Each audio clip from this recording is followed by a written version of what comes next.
இருக்கிற mind set வந்திருக்கு. திரும்ப கொஞ்ச நாள் கழிச்சு வேலை பார்க்கும்போது அந்த யோகா பண்ணிட்டு இருக்கும்போது இருந்த அந்த ஒரு ஸ்பிரிட் எல்லாமே ரொம்ப டவுன் ஆகி ஒரு பாயிண்ட்ல வந்து மைண்டே ஒரு டிப்ரெஸ் ஆகும், ஒரு தூக்கம் இல்லாமையும் போகுது. யோகாவில் வந்து நமக்கு ஃபேமிலி எல்லாம் சப்போர்ட்டும் கிடையாது, எனக்குமே அதில் ரொம்ப விருப்பம் கிடையாது. கெரியரையும் டெவலப் பண்ணுறதுக்கு ஸ்கில்லை வளர்த்துக்கிறதுக்கு நான் வந்து எந்த எஃபர்ட்டும் போடலை. எஃபர்ட்லெஸ்ஸாகவே இதில் ஒரு ஹாப்பி கிடைச்சதுனால இதுக்கு தான் மைண்டு போகுது. அந்த நேரத்தில் தான் கொஞ்சம் அந்த ரொம்ப ஒரு 1 மந்த்து ரொம்ப டிப்ரெஸ் ஆகும், இங்கே போவோம் அங்கே போவோம், ஒரு பெரிய கன்ஃபியூஷனில் இருந்தேன். ஒருத்தங்க மூலமாக ஐயாவோட மேகசின் வந்து அப்போ கவிதையில் கிடச்சிச்சு, சரவணன் சார் நம்பர் கிடச்சிச்சு, அவங்கள்ட்ட பேசினேன்.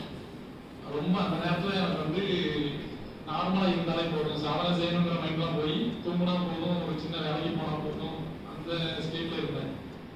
அப்போ அவங்க சொன்னதெல்லாம் வந்து அந்த நேரத்தில் எனக்கு ஒரே ஒரு பாயிண்ட், நம்ம வேற மேற்கொண்டு எந்த ஆன்மீக தேடலும் யோகாவும் பண்ண வேண்டாங்கிறது மட்டும் ஸ்டார்ட் பண்ணேன். இந்த விஷயங்கள் எனக்கு அந்த அளவுக்கு புரியலை. என்ன சொன்னதான் சொல்லலாம், நம்ம ஒரு சொல்லம் அப்படி சொன்னாரு இப்படி சொன்னாரு, இவங்க வந்து சிம்பிளாக சொல்றாங்க. ஒரு பெரிய நம்பிக்கையான எனக்கு யாராவது ஒருத்தர் நம்ம பிரச்சனையில இருந்து நமக்கு விடுவிச்சிருவாங்களா அப்படிங்கும்போது ஃபர்ஸ்ட் ஸ்டெப்பு இதை ஒன்று பண்ணேன்.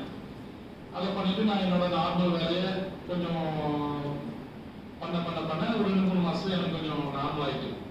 ஆன பிறகு என்னோட கெரியரை மட்டும் பார்த்துக்கிட்டு யூடியூப்ல பார்க்கறது, புக்கு படிக்கிறது, அப்படி ரொம்ப தீவிரமா ஃபாலோ பண்ணாலும் அப்பப்போ எனக்கு தோணும் போதெல்லாம் இந்த ஆன்மீக தேடல் மனசுக்குள்ள வரும்போதெல்லாம் மற்ற எந்த அமைப்புமே நம்ம வந்து ஃபாலோ பண்ண வேண்டாம் அப்படிங்கிறதுல ஒரே ஒரு இது மட்டும், நம்ம ஐயாவோட இதை மட்டும் எனக்கு நேரம் கிடைக்கும் போது எனக்கு தோணும் போதும் தீவிரமா படிக்காட்டாலும் மேற்கொண்டு ஃபாலோ பண்ணிட்டே இருந்தேன்.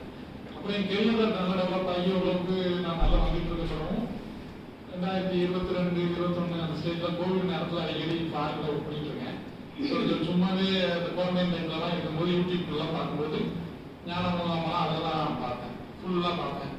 அதில் எனக்கு ஒரு தெளிவு, அந்த டோட்டல் மைண்டு, கான்சியஸ் மைண்டு, அகசரணாகி நம்ம மைண்டு தேவையில்லாமல் அடிக்க வேண்டாம், அறிவு வந்து உள்ள வேலை செய்ய வேண்டாங்கிறத பார்த்துக்கிட்டே இருக்கும்போது தன்னாலே மைண்டுக்குள்ள ஓடிக்கிட்டே இருந்துச்சு. ஒரு நாள் அந்த வெயிட்லெஸ்ஸாக அந்த ஒரு லிபரேஷன் மைண்ட் செட் வந்து அப்படிதான் இருக்கு. இது வரைக்கும் நான் அனுபவத்தை தான் பார்த்துருக்கேன். அது ஒரு டிஃப்ரெண்டாகவும் எஃபர்ட்லெஸ்ஸாக அந்த வெயிட்லெஸ்ஸாக மைண்டே ஒரு ஆஃப் ஆன மாதிரியும் அந்த அந்த ஒரு ஃபீலிங் வந்ததுலேருந்து ஒரு 2-3 மாதம் ரொம்ப உற்சாகமாகவும் ஏதோ ஒன்று நம்ம சாதிச்சிட்டோம் பெருசாக நினச்சிட்டு மாதிரியே இருந்தது. திரும்ப அதுக்கப்புறம் நமக்கு வந்து புறத்தில் வந்து முன்னாடி பண்ண அந்த யோகா அந்த அனுபவத்தினால புறத்து மேலே இன்னும் ஒரு ஈடுபாடுலாம் கம்மியாகவே இருந்துச்சு. திரும்ப ஐயா திருநெல்வேலியில் வந்திருக்கும் நேரில் பார்த்து அந்த புத்தகம் ஞான வாழ்க்கை நடைமுறை யதார்த்தம் அந்த புத்தகம் வாங்கி அதை பார்த்து ஞானியாக இருந்தாலும் தெளிவு வந்தாலும் புறத்தில் வந்து நமக்கான கடமைகள் இருக்கு, அதுக்கான பொறுப்புகளை நம்ம எடுத்துக்கணும்